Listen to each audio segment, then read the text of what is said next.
It all began when 26-year-old Eliza Hart moved into her new apartment in the heart of Portland. A cozy third-floor studio with exposed brick walls and tall windows that welcomed the early morning light. It was everything she had hoped for when she signed the lease. She had recently landed her dream job at a graphic design agency, and this space felt like a fresh start.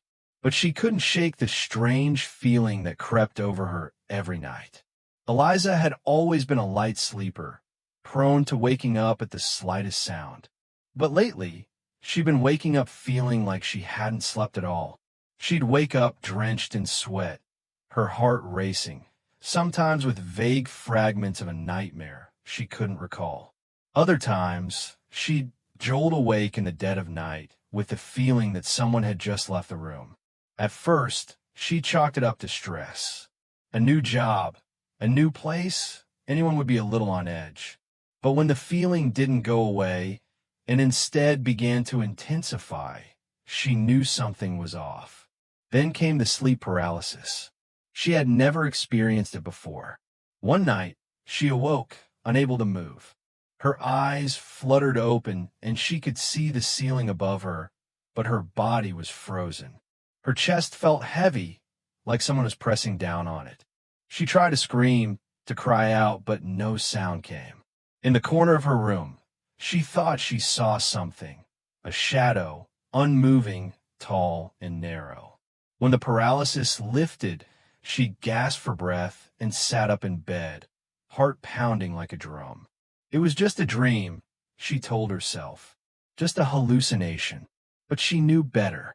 The next morning, after telling her best friend Lucy about it over the phone, Lucy made a suggestion. "Why don't you record yourself while you sleep?" she said, "just to see if anything weird is going on. Could be a creaky pipe or a street light flickering through the window. You'll feel better knowing it's nothing." Eliza hesitated. The idea of watching herself sleep felt odd, intrusive even, but the idea that she might finally find a rational explanation gave her hope. That night, she set up her phone on her dresser across the room, camera facing her bed. She hit record, turned off the lights, and crawled under the covers. Sleep didn't come easily. Her mind ran wild with anxious thoughts. But eventually, exhaustion pulled her under. The next morning, she woke with a jolt. Again, she felt unrest and disoriented. She grabbed her phone, her palms clammy as she opened the video file. It was over 8 hours long. She fast-forwarded through the first few hours, watching herself roll over, mumble in her sleep, the occasional car headlights flickering on the ceiling. Nothing unusual. Around 3:17 a.m., her figure on the bed began to stir violently. Her legs kicked under the blanket. Her arms thrashed as if she were fighting off something. Her mouth opened wide in a silent scream. Eliza leaned in closer to the screen, heart in her throat. Then something moved, a shape behind her. It emerged from the closet door, just a sliver at first. A dark outline, humanoid but indistinct. It stood there, unmoving, for nearly 2 full minutes. Then it slowly approached the bed. Her recorded self never opened her eyes, still trapped in what looked like a terrible dream. The shadow leaned over her, its head mere inches from her face, and then it vanished. The video flickered for a moment, and the room was empty once more. Eliza paused the video, her hands trembling. She rewound it, convinced she had imagined it. But it was there, clear as day. She immediately called Lucy and played the section over a video call. Lucy was silent for a long moment. Then she whispered, "You need to leave." "That's not normal, Eliza." But Eliza didn't have anywhere else to go. Her lease had just begun, and she didn't have the money to break it. Besides, maybe the camera had glitched. Maybe it was a trick of light and shadows. She deleted the video, convincing herself it wasn't real. But that night, as she lay in bed, sleep was impossible. Every creak of the wood, every gust of wind outside sent her nerves spiraling. She left the lights on, At 3 a.m., she heard a whisper. Faint, almost inaudible. Her name. She sat up, frozen. Eliza. The voice was not familiar. Low. Male. Hollow. Trembling. She reached for her phone again and hit record. This time, she stayed awake, pretending to sleep, the covers pulled up to her chin. An hour passed. Then, the closet door creaked open. She hadn't touched it in days. She could hear the hinges now, slow and deliberate. But there was no one there. No visible body, no movement beyond the door itself, slowly swinging inward. Her heart hammered in her chest as she dared not move. Something was in the room with her, breathing. She could hear it now, heavy and raspy, coming from just beyond her bed. But nothing appeared. The air turned icy, her breath visible as mist in the glow of her nightlight. Then came the smell, rotten like decayed meat and mildew. Tears streamed silently down her face. She couldn't take it anymore. The next morning, she packed a bag and went to stay with Lucy.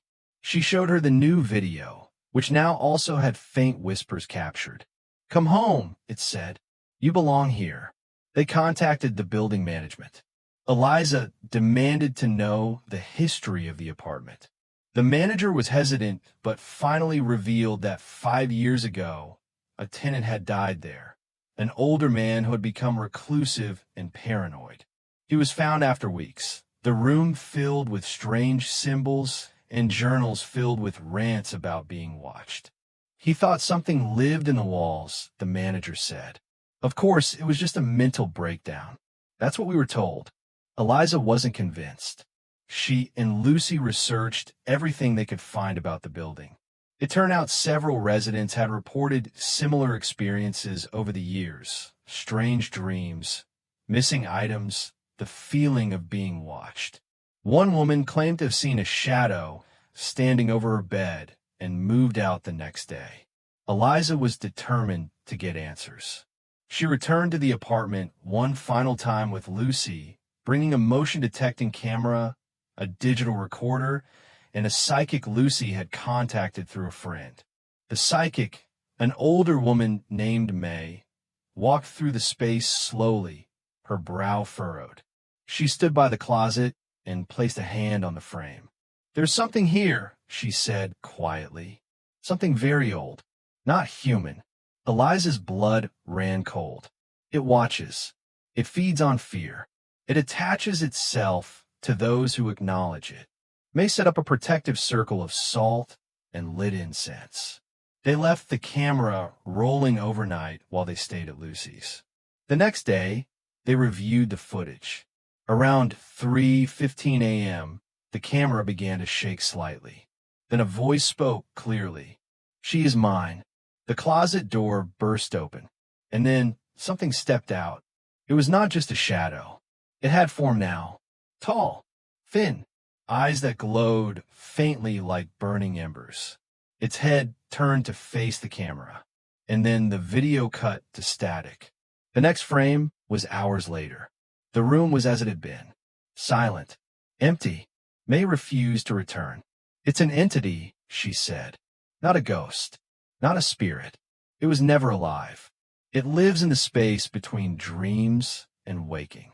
And now it knows you. Eliza broke her lease, paying the penalty. She moved in with Lucy until she could find a new place. But the terror didn't end there. Even in Lucy's apartment, she would wake with scratches on her arms. Her dreams were no longer her own. She began to see the figure standing at the foot of her bed, even with all the lights on. One night, she sleepwalked and was found at 3:30 a.m. standing in the closet, whispering to something no one else could see. Desperate, she contacted May again, who instructed her to perform a severing ritual. It required burning all items from the old apartment, including the clothes she wore during the recordings, the phone that captured the video, and to never speak its name again. May warned her, do not acknowledge it. Do not remember it. That is how it stays alive. Eliza did exactly that. She moved far away, changed her number, started over in a quiet town where no one knew her story. For a time, the dream stopped. She found peace. But one night, as she was unpacking a box in her new apartment, she found something she didn't remember bringing. Her old phone, the one she had destroyed. She opened it, hands trembling, certain it was just her mind playing tricks on her. There was only one file on the screen. It was named Last Night.